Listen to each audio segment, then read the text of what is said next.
6 years ago, my sister stole my millionaire fiancé, the man I was about to marry.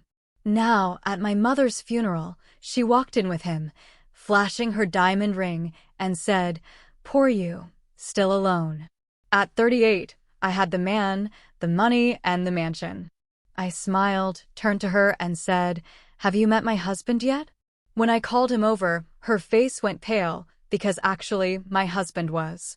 You know that moment when you're facing something you dread, but a part of you also knows, deep down, that the universe is about to deliver a powerful, undeniable truth? That was me, standing at my mother's funeral, heart heavy with grief, but a strange, unsettling calm washing over me as I braced myself for her arrival. 6 years. 6 long years since Stephanie, my own sister, had stolen Nathan, my fiancé, my millionaire, the man I thought was my entire future. I hadn't seen either of them since that day. But when they finally walked in, Stephanie flashing that massive diamond ring with her signature smug smile, she had absolutely no idea who was waiting to meet her. And trust me, the look on her face when she realized who I'd married? Priceless. My mother, Eleanor, was always the heart of our family, the glue that held everything together. Growing up in a modest house outside Boston, she taught me everything about strength and dignity. Our bond was something special. It just deepened with every year. Even when I moved into my own apartment in downtown Boston and built my career as a marketing executive, I called her almost every day. She was my confidant, my advisor, my biggest cheerleader. So when she was diagnosed with stage 4 pancreatic cancer 8 months ago, my world just crumbled. Despite aggressive treatments, we knew time was limited. But my mother, she faced it all with this incredible grace, more concerned about us than her own suffering. Her final weeks were peaceful, surrounded by loved ones in the home where she'd raised us. She slipped away holding my hand, making me promise to find peace in my life. 6 years earlier, when I was 32, my life seemed perfect on paper. I had the career, the friends, the nice apartment. But something was missing. I worked 60-hour weeks, dated occasionally, but nothing serious ever stuck. Then, through my college friend Allison, I met Nathan Reynolds at a charity gala. Nathan was captivating, charismatic, perfect teeth, a confidence that just filled the room. A self-made tech millionaire at 36, he was exactly the kind of success story magazines loved. Our connection was instant. We both loved art, travel, ambitious goals. After our first date, at an exclusive restaurant overlooking the harbor, I called my mother. "Mom," I gushed, "I've met someone special." Our relationship took off. Weekend trips to Martha's Vineyard, symphony performances, intimate dinners, it became our routine. Nathan was attentive, generous, always bringing thoughtful gifts and planning elaborate dates. After 18 months, during a private dinner on a yacht in Boston Harbor, he proposed with a 5-carat diamond ring. I said yes without a second thought. My parents were thrilled, especially my mother. She immediately started envisioning the perfect wedding. Nathan had the resources to make any dream come true, and Mom insisted we shouldn't hold back. Then there was Stephanie, my younger sister. Only 2 years younger, we'd always had a complicated relationship. Growing up, we were close, but there was this constant, low-level competition. If I had something, she wanted it, from toys to friends to attention. If I achieved something, she had to match it or somehow surpass it. Mom always tried to keep the peace, giving each of us special time. Despite our history, I chose Stephanie as my maid of honor. Mom said it would bring us closer. And, I wanted to believe that as adults, we had moved past childish jealousy. When I introduced Stephanie to Nathan at a family dinner, she complimented him excessively. I noticed her touching his arm while laughing at his jokes, but I just dismissed it as Stephanie being her usual charming self. We held our engagement party at my parents' colonial-style home. Stephanie helped Mom with decorations, hanging fairy lights, arranging flowers. Throughout the evening, I caught her watching Nathan across the room. But when our eyes met, she'd quickly smile and raise her glass in my direction. Later that night, as guests were leaving, Mom pulled me aside in the kitchen. "Rebecca, dear," she said, carefully arranging leftover appetizers, I noticed Stephanie seems quite taken with Nathan. She's just being friendly, Mom, I replied, washing champagne flutes. Besides, she's dating that pharmaceutical rep, Brian. Mom nodded, but didn't seem convinced. Just be careful, honey. You know how your sister can get when you have something she admires. I kissed her cheek, assuring her everything was fine. We're adults now, Mom. Stephanie's happy for me, I'm sure of it. Oh, how wrong I was. How painfully, devastatingly wrong. 3 months before our wedding, I started noticing subtle changes in Nathan. He began working later, often answering texts at odd hours, always with the excuse of international clients. Our usual Friday date nights were frequently rescheduled due to emergency meetings. When we were together, he seemed distracted, constantly checking his phone, offering only partial attention. More concerning was how he started criticizing things he once loved about me. My laugh was suddenly too loud in public. My favorite blue dress, which he'd previously adored, now made me look washed out. Even my habit of reading before bed, which he'd found endearing, became annoying because of the light keeping him awake. Meanwhile, Stephanie started calling more frequently, always with questions about wedding details.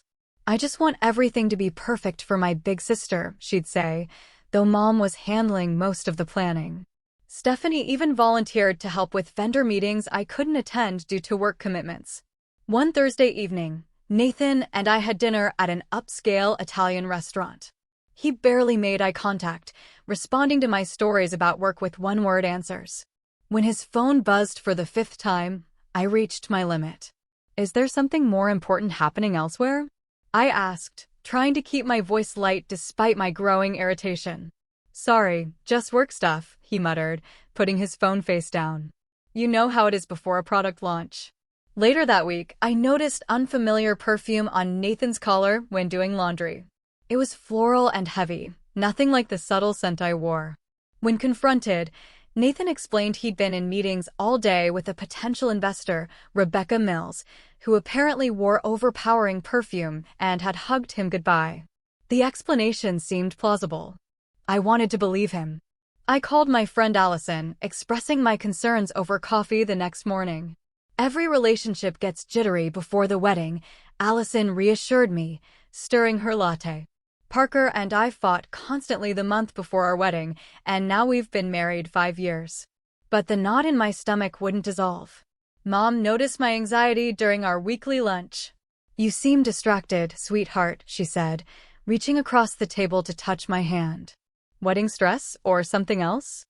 I forced a smile. Just busy with the final arrangements, everything's fine.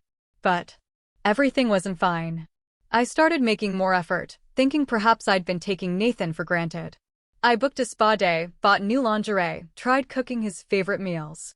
The more I tried, the more distant he became. Then came the cake tasting appointment Nathan had been looking forward to for weeks. That morning, he called, claiming an unexpected meeting with investors. Stephanie can go with you, he suggested. She knows my preferences anyway. When I hung up, I felt sick. How did my sister know my fiancé's cake preferences better than I did? Still, I accepted her offer to join me. The next day, cleaning Nathan's car before a dinner party, I found an earring wedged between the passenger seat and center console. A dangling silver earring with a tiny sapphire. I recognized it instantly. It was Stephanie's. My sister had worn those exact earrings to my engagement party, a gift from our grandmother. When I showed Nathan the earring that evening, his face remained perfectly composed. Oh, your sister must have dropped it when I gave her a ride to the florist last week, he said smoothly. She mentioned losing an earring. You never told me you drove Stephanie to the florist, I said, my voice barely above a whisper. Didn't I? It must have slipped my mind. It wasn't important. When I called Stephanie, her explanation matched his perfectly. Too perfectly. Oh, thank goodness. I've been looking everywhere for that earring. Nathan was kind enough to drive me since my car was in the shop. That night, I couldn't sleep, thoughts racing through my mind. Had they rehearsed their story? Was I being paranoid? My weight began dropping from stress and dark circles formed under my eyes. I started seeing a therapist without telling Nathan. 3 weeks before the wedding, Nathan suggested we postpone. I'm worried about you, Rebecca. You're not yourself lately. Maybe we're rushing things. I broke down, begging him to tell me what was wrong, what I had done, how I could fix it. He held me, assuring me everything was fine, but his eyes were vacant. That night, I woke at 3 a.m. to find Nathan's side of the bed empty. From the hallway, I heard his hushed voice from the guest bedroom. Not now, she'll hear us. I know. Soon. I promise. The next day, I decided to surprise Nathan at his office with lunch. My father, Thomas, called as I was leaving my apartment. Rebecca, are you eating properly? Your mother says you've lost too much weight. We're concerned. I'm fine, Dad. Just pre-wedding jitters. I'm actually bringing Nathan lunch right now. Good. That boy better be treating my daughter like a queen. If only he knew. The security guard at Nathan's building recognized me and waved me through with a smile. On the elevator ride to the 12th floor, I checked my reflection, trying to smooth the worry lines that had formed between my eyebrows. The lunch bag in my hand contained Nathan's favorite sandwich from the deli across from my office. When I reached the reception area, Nathan's secretary, Margot, looked up from her computer, her eyes widening with surprise. Rebecca, we weren't expecting you today. Her gaze darted to Nathan's closed office door, then back to me. Nathan is in a meeting right now. That's okay, I said, lifting the lunch bag. I just brought him lunch. I can wait. Margot stood quickly, blocking my path. Actually, he specifically asked not to be disturbed. Perhaps I could let him know you're here. Something in her nervous manner triggered my suspicions. Is he alone in there, Margot? Her hesitation told me everything. Before she could respond, I walked past her and pushed open Nathan's office door. The scene burned into my memory forever. Nathan leaning against his desk, his hands on my sister's waist, her arms wrapped around his neck, their lips locked in a passionate kiss.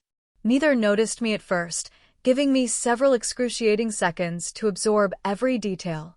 Stephanie's skirt pushed up, Nathan's tie loosened, the familiarity in their embrace that spoke of countless similar moments. When the door clicked shut behind me, they sprang apart. Three faces frozen in a tableau of shock. Rebecca, Nathan recovered first, straightening his tie. This isn't what it looks like. Stephanie didn't even attempt such a transparent lie. Instead, she lifted her chin defiantly. We didn't plan this. It just happened. The calm that washed over me was surprising. How long? Nathan glanced at Stephanie, then back to me. Rebecca, let's discuss this privately. How long? My voice remained steady. For months, Stephanie answered. Since the engagement party. For months. Nearly half our engagement. While I'd been selecting wedding invitations and choosing floral arrangements, they had been betraying me. Nathan moved behind his desk, distancing himself physically, as if preparing for a business negotiation. I didn't mean for this to happen, Rebecca. Sometimes feelings change. I was going to tell you after. After what? After the wedding? After our honeymoon. I said, my voice rising. I was trying to find the right time. His voice had the practiced smoothness he used for difficult client meetings. The lunch bag dropped from my hand.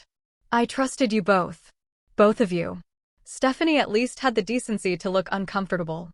It just happened, Becca. We tried to fight it. Don't call me Becca.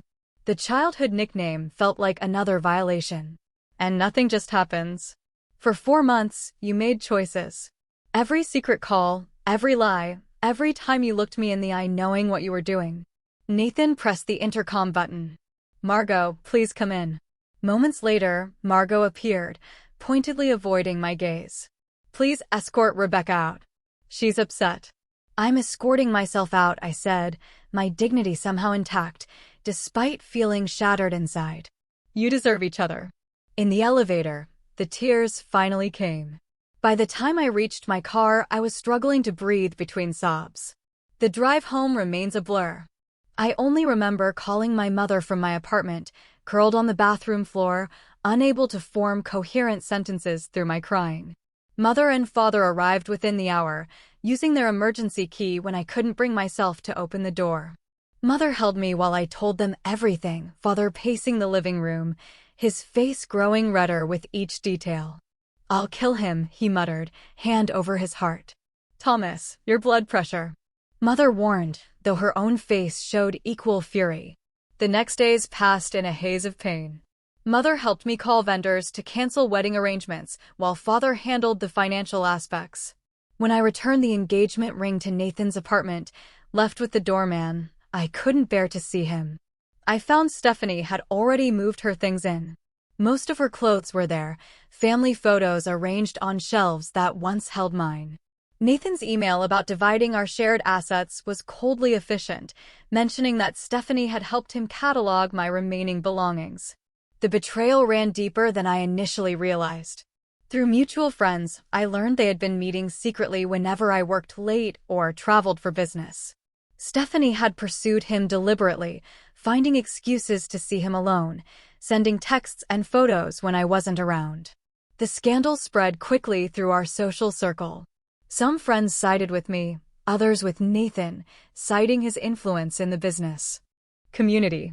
Several admitted they'd noticed flirtation between Nathan and Stephanie, but hadn't wanted to get involved. Their cowardice stung almost as much as the betrayal. Mother became my lifeline during those dark months. She brought food when I couldn't eat, listened to my tearful rants, and stayed overnight when the loneliness became unbearable. She tried repeatedly to mediate between Stephanie and me, inviting us both to family dinners that inevitably ended in intense silence or bitter arguments. During one such dinner, Stephanie snapped after I refused to pass her the salt. "You always got everything first, Rebecca. The grades, the job, the apartment. For once, I got something before you did." My fiancé wasn't a prize to be won. I replied, my voice shaking.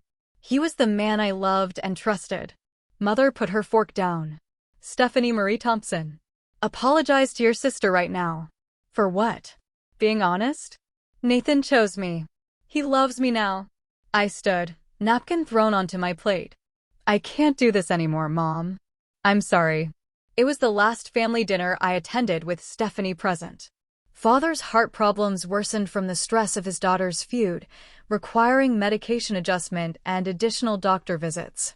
Mother aged years and months, the lines around her eyes deepening as she tried desperately to hold her family together. 6 months after discovering Nathan and Stephanie's betrayal, I hit rock bottom. My therapist diagnosed me with depression and recommended medication. Work suffered as I struggled to focus, eventually losing a major client after a disastrous presentation where I broke down crying. My boss suggested a leave of absence, but I knew staying in Boston, where memories lurked around every corner, would only prolong my suffering. When a marketing director position opened in our Chicago branch, I applied immediately. The interview went surprisingly well, my desperation for change perhaps reading as enthusiasm. 2 weeks later, I received the offer. Mother helped me pack my apartment, carefully wrapping photos and mementos in tissue paper. As we sorted through my belongings, deciding what to keep and what to donate, she broached the subject that hung between us. "Will you ever consider forgiving Stephanie?" she asked, sealing a box with packing tape. I continued folding sweaters without looking up. "I don't know, Mom. Not now. Maybe not ever." "Forgiveness isn't about them deserving it," she said softly. "It's about freeing yourself." I am freeing myself. I'm moving to Chicago. Mother sat beside me on the bed, taking my hands in hers. "Running away isn't the same as healing, sweetheart." Tears filled my eyes. "I need space to even begin to heal. Can you understand that?" She nodded, pulling me into a tight hug. "Promise you'll call. Promise you won't shut us out completely." "I promise." Saying goodbye to my parents was harder than I anticipated. Father held me longer than usual, his voice gruff with emotion. "You show them, kiddo. Build a life so good, they'll choke on their regret." My first weeks in Chicago were lonely and doubt-filled.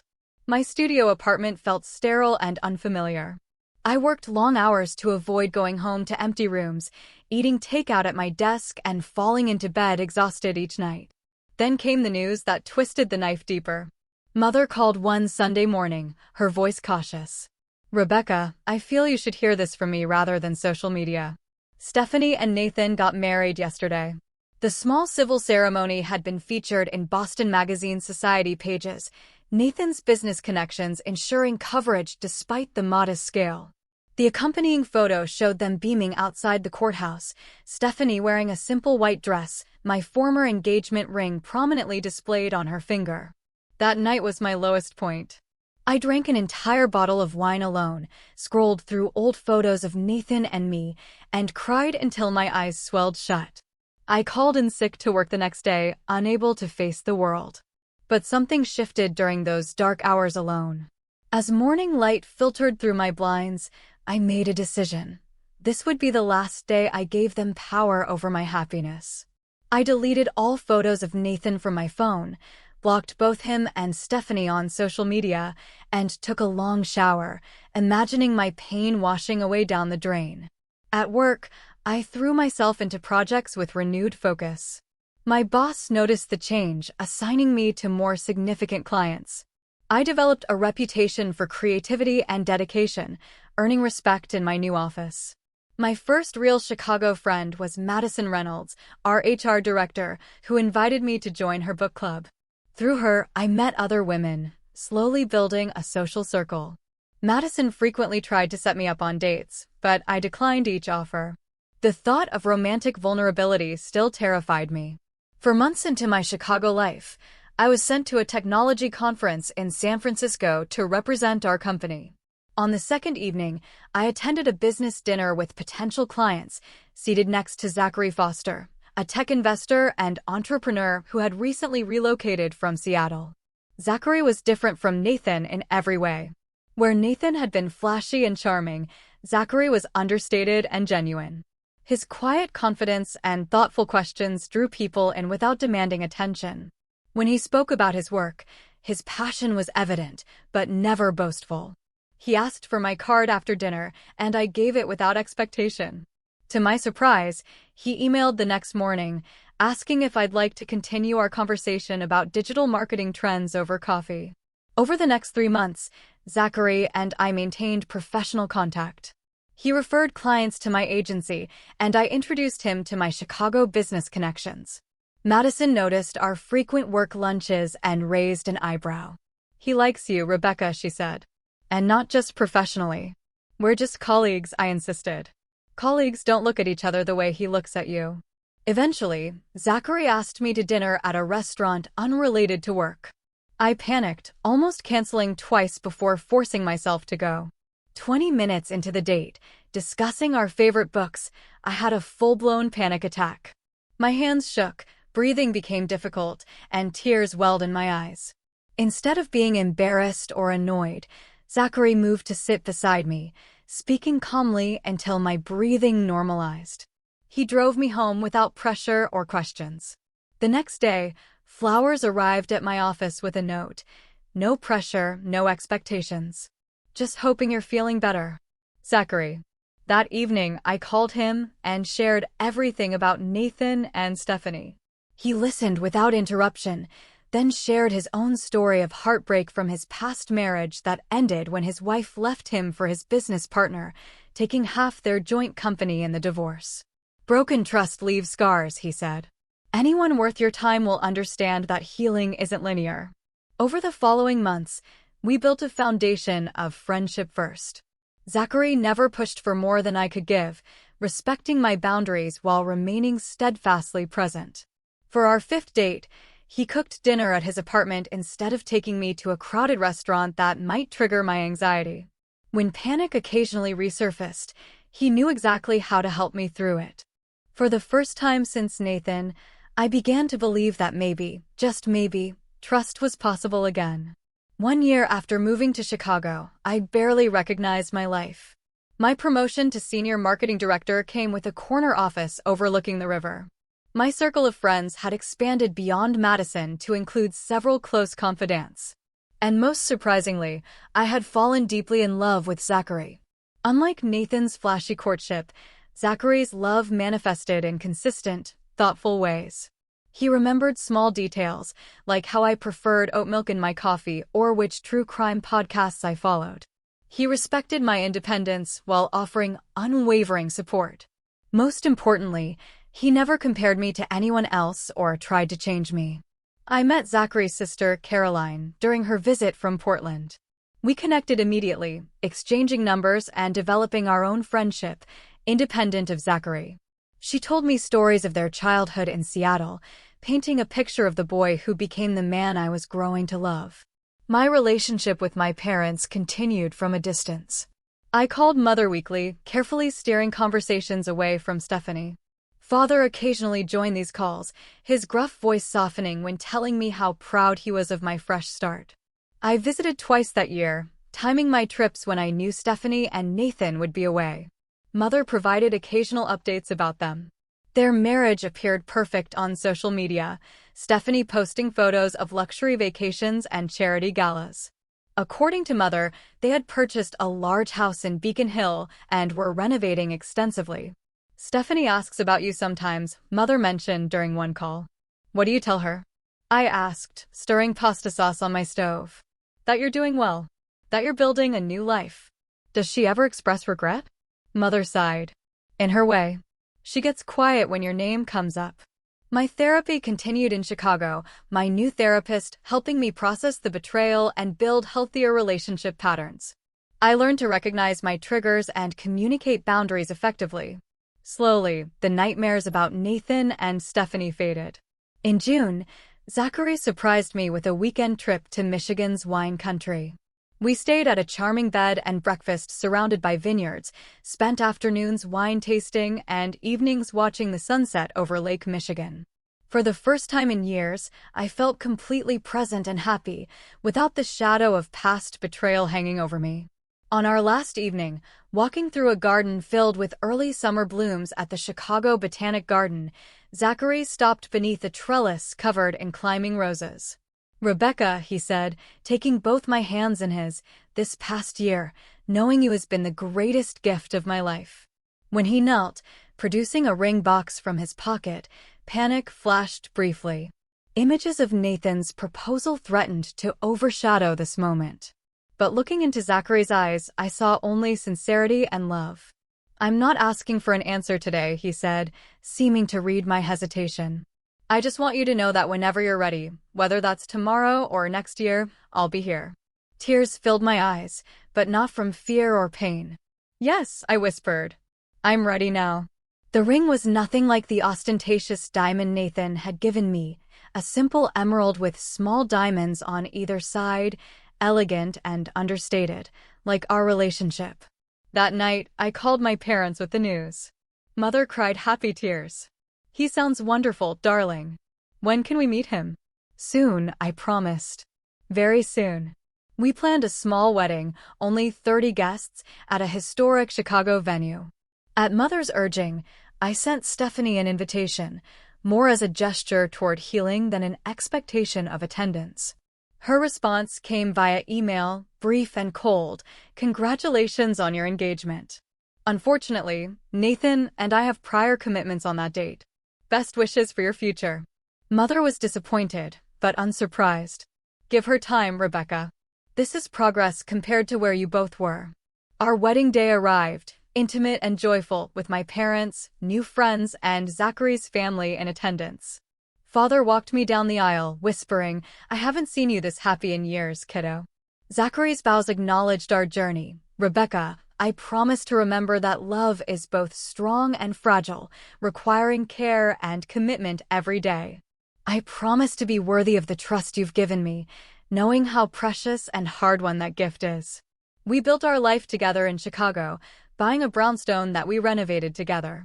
My career continued advancing, eventually leading to a vice president position. Zachary's investment firm grew, focusing on supporting women-led tech startups.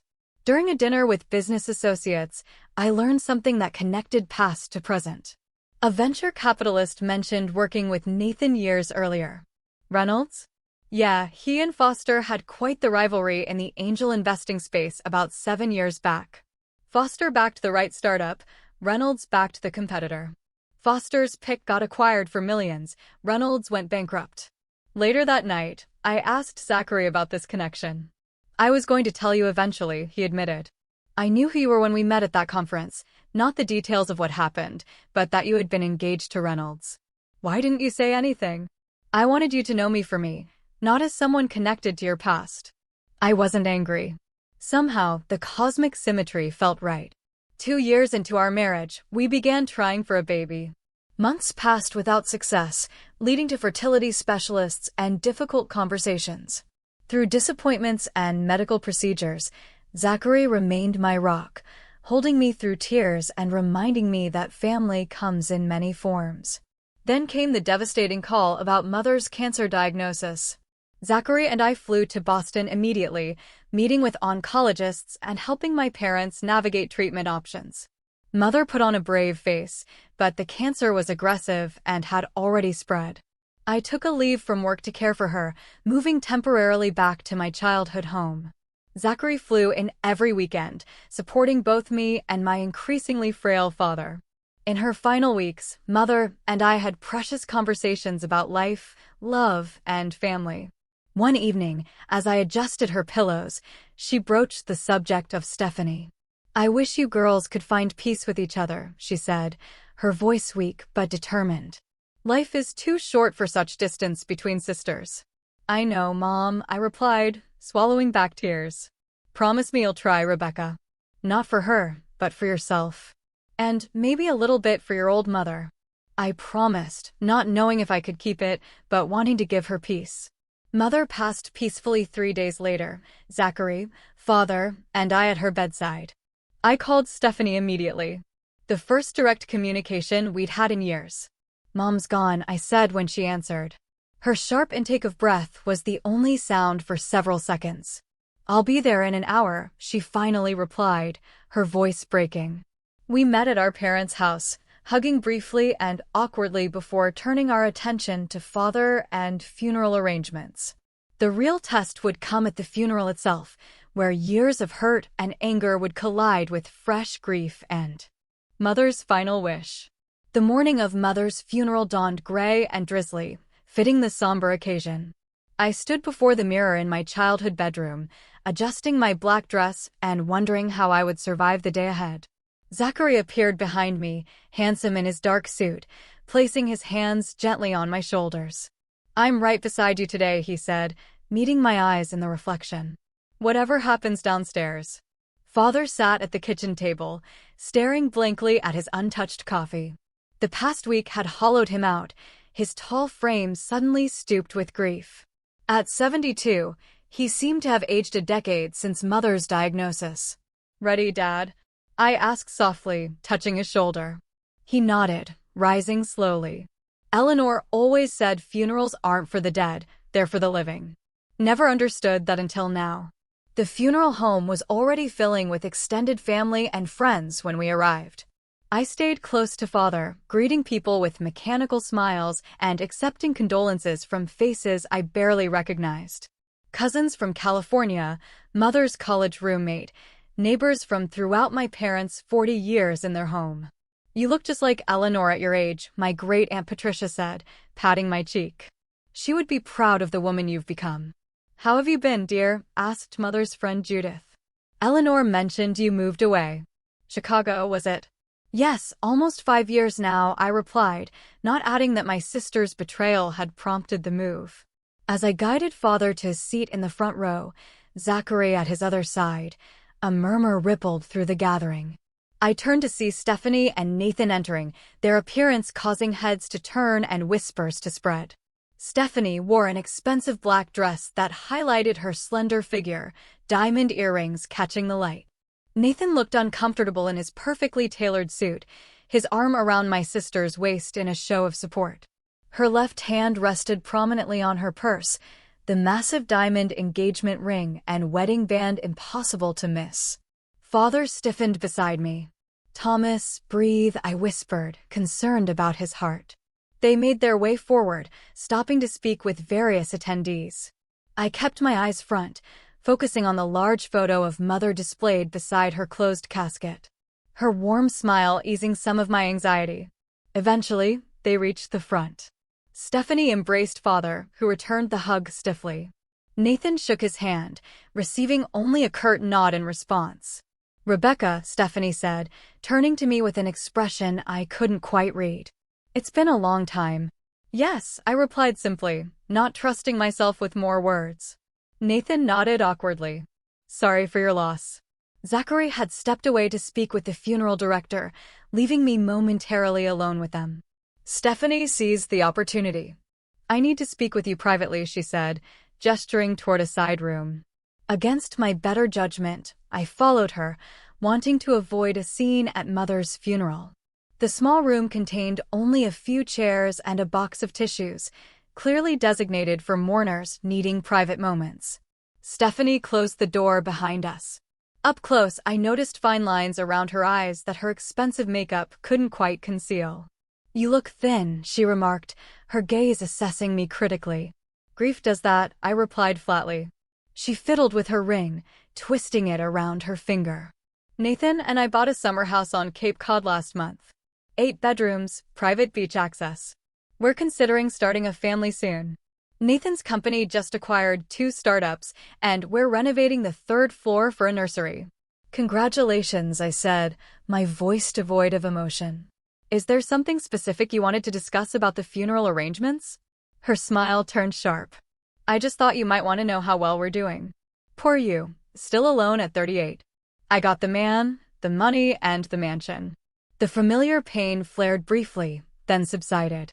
6 years ago, her words would have devastated me. Today, they seemed pathetic and desperate. I smiled, genuinely. Have you met my husband yet? I called, opening the door to find Zachary waiting nearby. Come meet my sister. As Zachary entered the room, Nathan appeared behind him, clearly having been watching our interaction. When the men made eye contact, Nathan's face drained of color. Foster, he said, his confident demeanor cracking. Reynolds, Zachary's tone remained professional, but cool. It's been, 7 years? Not since Macintosh acquired Initech instead of your client CompuServe, right? Nathan swallowed visibly. You two are married? 2 wonderful years now, I confirmed, slipping my hand into Zachary's. Zachary Foster, Stephanie repeated slowly. As in Foster Investments? The same, Zachary replied. Rebecca and I met at a tech conference in San Francisco. Nathan attempted to recover his composure. Foster, we should catch up sometime. I've been meaning to reach out about potential collaborations. My schedule's quite full, Zachary replied pleasantly but firmly. But you can contact my office if you'd like. The funeral director appeared, informing us the service was about to begin. As we returned to the main room, whispers followed us, the connection between Zachary and Nathan clearly known in business circles. We had just taken our seats when Father clutched his chest, his face contorting in pain. Dad, I cried as Zachary immediately called for help. We moved Father to a private room, the funeral temporarily delayed. A doctor among the attendees examined him, determining it was likely stress and not another heart attack. Stephanie followed us, genuine concern on her face. Is he okay? Should we call an ambulance? Her voice shook slightly. The doctor says he's stable, I replied, surprised by her sincerity. Just overwhelmed. For 20 minutes, we sat together in awkward silence, united only by concern for our father. When he insisted on proceeding with the service, we returned to the main room, the brief crisis creating an unexpected truce. The funeral itself was beautiful and heartbreaking. I delivered a eulogy, highlighting Mother's kindness, strength, and unwavering love for her family. When Stephanie rose to speak after me, she faltered after only a few sentences, tears overwhelming her. Without thinking, I moved to her side, placing a supportive hand on her back. It's okay, I whispered. Take your time. She gathered herself, completing her tribute to our mother with stories from our childhood that brought both tears and gentle laughter from the attendees. At the cemetery, rain fell softly as we laid Mother to rest. I noticed Nathan standing apart from the main group, checking his watch repeatedly. Stephanie remained by Father's side, her earlier bravado replaced by genuine grief. The reception at my parents' house was crowded with well-wishers bringing casseroles and sharing memories. Nathan drank heavily, his discomfort evident as several business associates engaged Zachary in animated conversation. I overheard fragments about Nathan's company struggling with recent acquisitions and wondered if Stephanie's boasting had been covering financial troubles. Throughout the day, I maintained the dignity mother would have expected, focusing on supporting father and honoring her memory rather than dwelling on old wounds. As guests began departing, I caught Stephanie watching me from across the room, her expression unreadable, but somehow softer than before.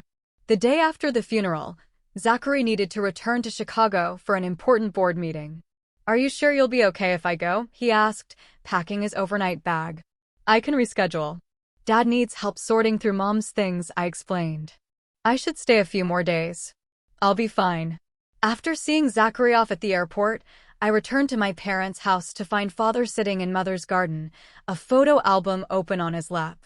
"She labeled everything," he said, showing me Mother's neat handwriting beneath each photo. Said, "Someday we'd appreciate knowing who is who." That afternoon, I began the painful task of sorting through Mother's closet.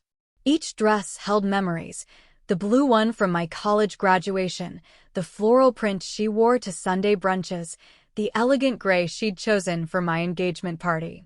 I found myself talking to her as I worked, telling her about my life in Chicago, my work, my happiness with Zachary.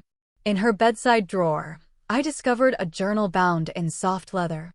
Inside, Mother had written periodic entries over the past decade. Many mentioned her daughters, her hopes for our reconciliation, her sadness at the rift between us. The final entry, dated just 2 weeks before her death, read, "My greatest regret is leaving with my girls still estranged. Eleanor always fixed things, but I couldn't fix this. I pray they find their way back to each other somehow." The doorbell rang as I wiped away tears. Through the front window, I saw Stephanie standing alone on the porch, no sign of Nathan's car in the driveway. Father had gone to his brother's house for dinner, leaving me to face my sister alone. I opened the door, uncertain what to expect. "Hi," she said simply. "Can I come in?" In the kitchen, I made coffee while Stephanie sat silently at the table. She looked different without Nathan beside her, smaller somehow, less artificially composed. "Where's Nathan?" I finally asked, placing a mug before her. "At home. He doesn't know I'm here." She wrapped her hands around the mug but didn't drink. The silence stretched between us, years of unspoken words creating an almost physical barrier. "I'm sorry about yesterday," she finally said. "What I said in that room at the funeral home, it was cruel and completely inappropriate." I nodded, acknowledging her apology without immediately accepting it. "I saw Mom's journal," she continued. "Dad showed it to me last night. Her last wish was for us to reconcile." "I found it too," I replied. "But reconciliation requires more than just proximity, Stephanie. It needs honesty." She looked up, tears filling her eyes. "You want honesty? Here's honesty. I'm miserable, Rebecca. I have been almost since the beginning." The dam broke then, words pouring out between sobs.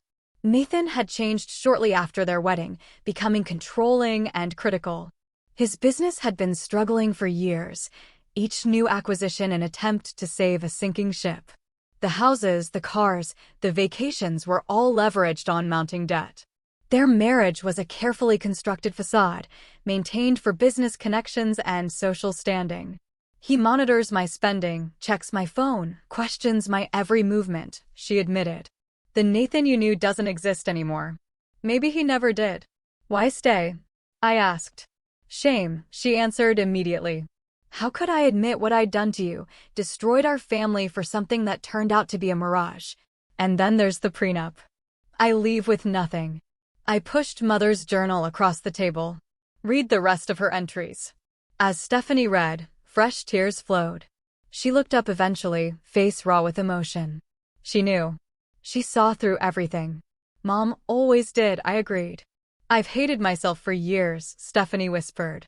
"Every time Mom mentioned you, every accomplishment of yours she proudly shared, I felt the weight of what I'd done. I'm planning to leave him, Rebecca. I've been secretly consulting a lawyer." My feelings were complicated, vindication mixed with unexpected compassion.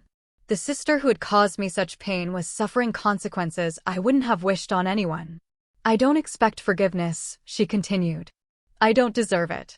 But I needed you to know the truth before I blow up my life again." We spent the next hours looking through Mother's belongings. together sharing memories, both painful and precious. Stephanie recalled Mother teaching us to bake cookies, how she never mixed the separate batches, because I liked chocolate chip and Stephanie preferred sugar cookies. Remember how she used to leave notes in our lunchboxes? Stephanie asked, smiling through tears. Different messages every day. I nodded. She never repeated one. We weren't instantly healed, the wounds too deep for immediate closure. But as evening fell, something had shifted between us, Mother's love creating a fragile bridge across years of hurt. What will you do? I asked as Stephanie prepared to leave. File for divorce when my lawyer says the timing is right. Rent a small apartment. Start over. She paused at the door. What about you? Will you go back to Chicago? Yes. My life is there now with Zachary. You seem happy, she said, a statement rather than a question. I am. Truly happy. I'm glad, she said. One of us should be. We hugged briefly, awkwardly, before she left. It wasn't forgiveness, not yet, but it was a beginning. Back in Chicago, I settled into life with Zachary, our brownstone, and my rewarding career. 6 months after Mother's funeral, I discovered I was pregnant. After years of trying, the joy was tempered with sadness that Mother wouldn't meet her grandchild, but I felt her presence in quiet moments. Stephanie and I maintained cautious contact through occasional phone calls. She had filed for divorce and moved into a modest apartment, finding work at a small marketing firm. The gossip and judgment she faced in Boston social circles was difficult, but she seemed determined to rebuild authentically. The path that led me here was never one I would have chosen. Losing Nathan had seemed like the end of my world, but it had actually been the beginning of a far better one. With Zachary, I found not just love, but partnership, respect, and unwavering support. His success never overshadowed mine, but complemented it, each of us growing stronger together. Mother had been right about forgiveness being for ourselves rather than others. The weight of anger and resentment had lifted gradually, allowing me to see my past with clarity and my future with hope. The scars remained, but they no longer define me. As I sat in our nursery, Zachary painting the walls a soft green, I thought about the lessons I would someday share with our child, how loss can lead to finding, how endings create space for beginnings, how the hardest moments often direct us toward our truest path. My life had become richer and more authentic than I could have imagined during those dark days 6 years ago, not despite the betrayal, but because of how it forced me to rebuild with greater wisdom and intention. Have you ever experienced a painful loss that eventually led you to something better? I genuinely love to hear your stories in the comments below. And if this journey resonated with you, please consider subscribing. Maybe this story is a reminder that pain doesn't get the final word. Sometimes, the most difficult chapters really do lead to the most beautiful endings. Thanks for listening.